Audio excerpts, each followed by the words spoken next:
باس لە یەکێک لەو کۆنفرانسە گرنگاناکەم کە لە جۆرجیا بۆ ماوەی 2 ڕۆژ بەڕێوەچوو. دیارە کۆنفرانسەکە لەژێر ناونیشانی کوردانی قەوقاسا بوو و بابەتی گرنگی نێو ئەم کۆنفرانسە بەشێکی زۆر لە کللتور و لە زمانی کوردیە بە تایبەتی لە بەشێک لە وڵاتانە و بە تایبەتیش لە نێو جۆرجیا. گفتوگۆکەم دەربارەی تەواوی کۆنفرانسەکە و تەواوی ئامانجەکان و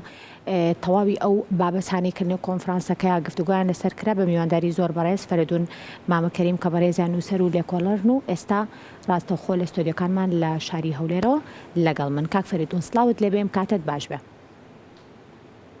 سڵاو لە بەڕێستان، سپاسان دەکەم. زۆر سوپاس بۆ بەڕێزت. گوێبیستی منی؟ خۆی دەپسڕێ بەداخوا گوێم لە بەڵێ کاک فەریدون، ئەگەر باسێک لە کۆنفرانسەکە بکەین بزانم کۆنفرانسەکە چی بوو و ئێوە چۆن بەشداریتان کرد؟ بەڵێ سپاسان دەکەم. هەفتەی ڕابردوو ڕۆژانی پێنجشەمە و هەینی کە دەکاتە ڕێکەوتی 15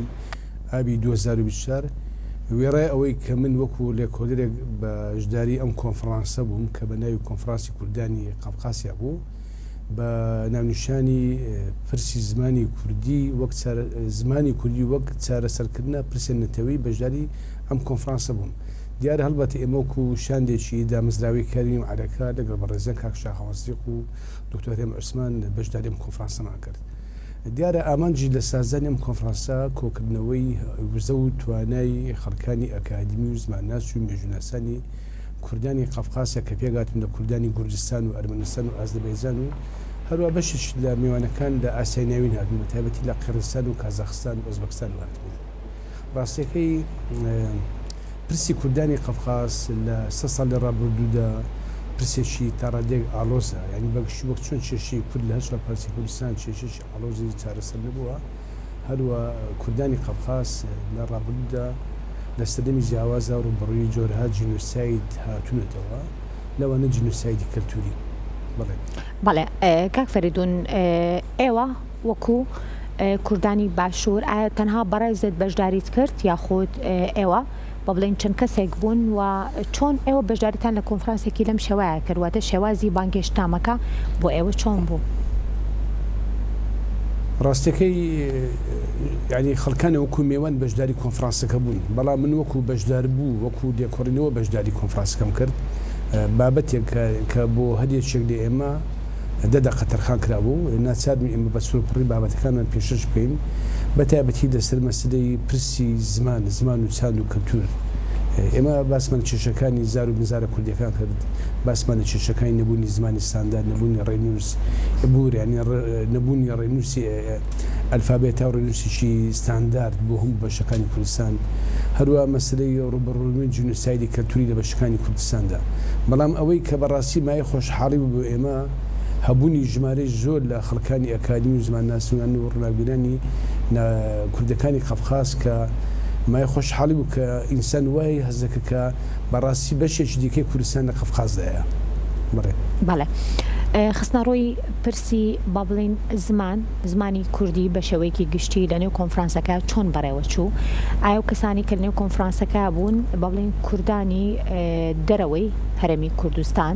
و ئەوان چۆن لەسەر ئەم پرسا لەسەر ئەم بابەتە گرنگە گفتوگۆیان کرد و بە تایبەتیش کوردانی با بڵین قەفقاز بە شێوەیەکی گشتی چۆن لەم بابەتە ئەڕوانن بە تایبەتی بەشدار بووان لە نێو کۆنفرانسەکە؟ ڕاستیەکەی زۆرترین بابەتەکان لایانی مێژووی بوو، لایانی سیاسی بوو، لایانی کەلتوری بوو، کەمتر قسە لەسەر پرسی زمان کرا، چونکە خۆتان دەزانن لەو بەشانی کە کوردی تێدایە وەکو گورجستان و ئەرمەنستان و ئازەربایجان، ڕاستیەکەی ینی زمانی کوردی زمانێکە دان پێنراو نییە نەناسراوە بە ڕسمیان دەڵێتەوە. تەنانەت لە وڵاتێکی وەکو ئازەربایجان زمانی کوردی و ڕوبەڕووی ئاسیمیلاسیۆن توانەوە هاتووەتەوە. بۆ نمونە ئێمە ئەزمموی دەسەڵاتی و حکومڕانی کوردستانی سلوەگرین کە لە بابڕنی ساڵی 28 کە هەرێمێکی ئۆتۆنۆمی بوو، زمانی کوردی زمانێکی فەرمی بوو، خوێندن و بە زمانی کوردی چاپمنی و دواتر لەیان دەسەڵاتی ئەو وڵاتەوە هەرێمەکان ڕۆشایە و کە ستانەوە تۆشتی ئاخێوەرانی کوردی زمان کە کرمانجی ئاخێوەر بوون، ئێستا زمانەکەیان لە دەستداوە. هەروە لە ئەرمەنستان تا لە بیستەکانەوە تا نۆتوێک بەڕاستی کە زمانی کوردی خوێنی کوردی ڕۆژنامەگەری چاپەمەنی تەنانەت ڕادیۆی کوردی هەبوو بەڵام لەگەڵ هەڵەوشانەوەی یەکێتی سۆڤێتی جاران کوردەکانی ئەرمەنستان ڕوبەڕووی سیاسەتی پاکتاوی نژادی هاتن بۆ نمونە کوردە مسلمانەکان هەمویان ئاوارە و دەربەدرە کران بەرەو رووسیا و ئاسیانیەوەی ئەوروپا کە ژمارەیان پتر لە 100,000 دەبوو ئەوەی کە ماوەتەوە نزیکەی 30 تا 40,000 لە کوردانی ئێزدی ماونەتەوە بۆ مەرجەی وەکو ناسنامەی نەتەوەی ئێزدی نەبووە کورد و زمانەکەش وەکو ئێزدیچی ناسراوە جا ڕاستیەکە ئەمەیان کێشێکی گەورەی بۆ ناسنامی و کوردبوونی کوردەکانی ئەرمەنستان دروست کردووە بەڵام خۆشبەختانە تا ڕادەیەک لە کوردستان بە تایبەتی لە تبلیسی و باتومی ژمارەی بەرچاوی کورد هەن نزیکەی 25 تا 30,000 دەبن ئەوان چەند ناوەندێک و بنکێکی کەلتوریان هەیە چەند گروپێکی هونەریان هەیە بەڵام مەسلەی خوێندن بە زمانی کوردی لەوێ بوونی نییە چونکە کورد لەوێ تا ڕادەیەک لە کوردستان تازەیە ینی وەکو بڵێن پاشخانێکی مێژوونیە کە ئەوەی کورد لە ئازەربایجان بەر لە 1000 ساڵ کە دەسەڵاتێکی بینشینی گەورەی وەکو ئاران هەبووە کە باپیرە گەورەی سلاحەدینی ئەیوبی و شەدادیەکان بوون بەڵام باتین سەلجوقەکان ئەو دەسەڵاتە کوردیە لەناو دەچێت و 2000 کوردەکانی ئازەربایجان دەتوێنەوە و دەبن بە تورک ئەرمەنستانیش بەداخەوە وەکو ئاماژەم پێکرد ئێستا کە ڕەوشەکان نالەبارە بەڵام ئێستا ئامادی سەرەکی سازانی ئەم کۆنفرانس ئەوە بوو کە قسە لەسەر پرسی ناسنامە بکرێت پرسی نەتەوە کوردبوون بکرێت قسە لەسەر زمانی کوردی لە بواری پەروەردە فەرکردن لە بواراندا بکرێتن یعنی ئەو جۆرێک لە مافی کەلتوری ئۆتۆنۆمی بۆ کوردەکانی ئێوە دابین بکرێت کاک فەریدون بەڕێستان وەکو لێکۆڵەرێک لێکۆڵینەوەکەتان تا چەند بووە مایی یاخود بڵێن جێگەی گفتوگۆ و تێڕامان بۆ ئەو کەسانی کە لە نێو کۆنفرانسەکەیە بوونیان هەبوو پرسیارێکی باشە ڕاستەکەی من ناچار بابەتەکەم هەربەزاری کرمانجی پێشکەم لەبەرەوەی زۆر بێزۆری ئامادە بووان کوردانی قەفقاس و کوردانی باکوور و ڕۆژ ئاوای کوردستان تەنانەت دوو نوێنەریشان لە کوردانی خۆرەسان هاتبوون کە ئەوانیش کرمانجی ئاخێوەر بوون بابەتەکەی من ڕاستەکەی یەکێک لەو لێکۆڵینەوە نەبوو کە زۆرترین وتوێژی لەسەکرا چونکە من بەدیدێکی ڕەخنەی باسەکە پێشکەش کرد پێم وایە ئەگەر بێت و ئیش لەسەر ڕاستپاردە و پێشنیارەکان بکرێت خزمەت بە ڕۆژی کوردانی قەفقاسیا و کوردانی سۆڤێتی جاران دەکرێت بەڵێ کۆبوونەوەیکی لەم شێوەیە و بە شێوازێکی نێودەوڵەتی تا چەند لێک نزیک بوونەوەی کوردان بوو بە شێوەیەکی گشتی و دووبارە باسکردنی بەشێک لەو مێژووەی کە هاوبەشە بەڵام لە ئێستاە بەشێک لەو کەسانێک کە لە دەرەوەی هەرێمی کوردستانە ژین با بڵێم لە تاراوگاژین یاخود لە وڵاتاناژین کە بەهۆی جەنگەوە بوو بێت یاخود بۆی هەر بار و دۆخێکتر بوو بێت ئێستا نیشتەجێ وڵاتانن بەڵام کوردن ڕاستەکەی سازانی ئەم جۆرە کۆنفرانسانە خزمەتێکی باش بە پرسی نەتەوەی کوردبوون دەکات بە پرسی زمان و ناسنام و کەلتوری ئێمە دەکات بەڵام ئەوەی گرینگە بەردەوام بوونیەتی ئەوەی گرینگە کە دەبێ سپۆنسەر بکرێت پشتیوانی دارایی میدیایی بکرێت چۆگە بێت و پشتیوانی نەکرێت هەروە ئەم جۆرە ینی پرۆژانە لە وڵاتانی وەکو ئەرمەنستان و کوردستان و ئازەربایجان کە بەداخ وەکو ئاماژەم پێکەکە کوردەوێدا تواوەتەوە یان لەو بەشە کوردانی کە لە ڕووسیا بۆنم لە شارێک و کەڕاستەودار نزیکەی 25,000 کوردی لێ لە کازاخستان 100,000 کوردی لێیە لە تورکمانستان 40 تا 45,000 کوردی بەڵام تواونەتەوە ئەگەر بێت و پشتیوانی دارایی و میدیایی و دەستوری نەکرێن پێم وایە لە کەم تا زۆر لە ئایندێکی نزیکدا کورد بە تەواوی دەتوێتەوە بەڵام ئەم جۆرە هەوڵانە پێویستی بە پشتیوانی سیاسی و دەستوری و دارایی هەیە چلیان حکوومەتی هەرێمەوە هەرێمی کوردستان لایەن سەرمایه‌دارانی نیشتمان پەروەرانی کوردەوە لە چ لە ئەوروپا چ لە بەشەکانی تکەی کوردستان چکە بەڕاستی ئەو ناوچە کوردنشینانی کە لە قەفقاسیا هەن من بەڕای من بەپێی ئەو لێکۆڵینەوە کە من بەو ئەنجامە گەیشتوم بەشێکی دانە بڕاوی کوردستانی مەزنن بە تایبەتی ناوچەی ناگۆڕنە خەرەبا کوردستانی سوورکە هەربەت کوردستانی سوور هەڕۆشاوەتە بەڵام ناگۆڕنی خەرەبا لە بنەڕەتە ناوچەیەکی کوردی بووە کە چێشی ملیونانی شەڕی خوێناوی جەنگ لەنێوان ئازەریەکان و ئەرمەنیەکاندا هەبووە بەڵام ئیتر وەکو ئاماژەی ئێستا کوردەکانی هەمووی ئاوەرە کراون سوورگۆم کراون بۆ رووسیا و بۆ ئاسیای ناوی بۆ ناوچەکانی دیکە بەڵێ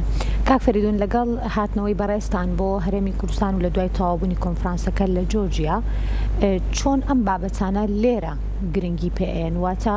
بەشێک لەو بابەتانی کە لە نێو کۆنفرانسەکەیە ئێوە گفتوگۆتان لەسەر کرد و ئاڵ و گۆڕی با بڵێن بیرروڕابوو لە نێوان کوردەکانی قەوقاسا بە شێوەیەکی گشتی بەبزانم لێرە لە هەرێمی کوردستان تاوی و داتا و بابەتانی کە تۆ لە دوای کۆنفرانسەکەەوە لەگەڵ خۆت هێناوتنەوە بۆ هەرێمی کوردستان چۆن کاریان لەسەرەکەی وەکو نووسەرێک و وەکو لێکۆڵەرێک. بڵێ ڕاستیەکەی من لێچێک لە ڕاستپاردەکان ئاماژەم بەوە کرد کە پێویستە حکوومەتی هەرێمی کوردستان و وەزارەتی خوێنی باڵا ساڵانە ژمارەیەک لە خوێنکارانی کوردەکانی قەفقاس لە ئەرمەنستان و کوردستان و لە ئازەربایجان تەنان لە رووسیا کە کوردی تایە لە خوێنی باڵا لە بەکەلۆرۆز لە ماستەر دکتۆرە وەربژێردنن بۆ ئەوەی بتوانن کە دوای کە ئەو زانیاری و ئەو بڕوانامانەوە دەستێنن بگەڕێن ناوچەکانی خۆیان دەبەرەکانی خۆیان بتوانن پەرە بە زمان و کەلتور و ناسەمی کوردی بدەن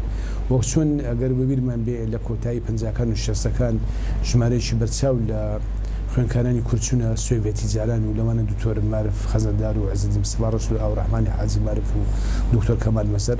دوای گەڕان لە سوێڤێت توانیان خزمەت بە زانکۆکانی کوردستان بکەن و لە بواری جیاوازە لە زمان و ئەدەب و کەلتوری مێژووی کوردی خزمەت بکەن بەم شێوەیە هاتنی یا خوێندنی ئەو خوێنکارە کوردانن لە زانکۆکانی هەرێمی کوردستان لەسەر با بڵێن ئەرچی خوێنی و وەزارەتی خوێنی باڵا خزمەتێکی باش بە یەکێتی نەتەوەیان زمان و کەلتوری کوردی دەکات. ئەمە یەکێکە لەو پێشنیارانە کە من داوام کرد و هەوڵ بدرێ لەو ناوچە کونیشنەکانی قەفقاس ناوەند و بنکەی ڕۆشنبیری و کۆمەڵایەتی بکرێتەوە لەوێ کورد لەو پەرتەوازی ڕزگاری بێ لەو ناوەندان بتوانن خولی زمان خولی هونەری جیاواز ژانرە جیاوازکردن وەکو مۆسیقا و گۆرانی و شانۆ و سینەما و هەروە فێربوونی زمان و ئەو بابەتانە لەڕێی ئەو ناوەندانەوە ینی لایانی کۆمەڵایەتیش بەلای ئەوانەوە گرینگە ئێستاکە وەکو هەستم پێکرد من جاری سێمە دەست بە ئەرمەنستان بەشێکی زۆر لە کوردەکانی کوردی ئێزدیەکانی ئەرمەنستان و کوردە ئێزدیەکانی کوردستان دەبن بە مەسیحی کە دەبن مەسیحی خۆتان زان بە تێپەڕبوونی کات و ڕژگار ئەوان زمانەکەیان ناستەمەنەتیوەکان نەدەستدرن بەڵام هەبوونی ئەو ناوەندانە خزمەتێک بە ڕەوشی یەکێتی نەتەوەی کوردەکانی ئەوێ دەکات بەڵام ئەوان دیارە هەموو ئاوات و ئومێدەچیان لەسەر باشووری کوردستان هەڵچنیەوە ڕاستیەکەش پێویستە ئێمە برایانە سۆزانە خزمەتیان بکەین.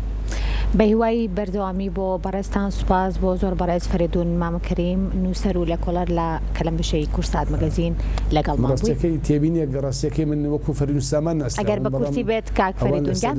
ناوی پاسپۆرتەکەم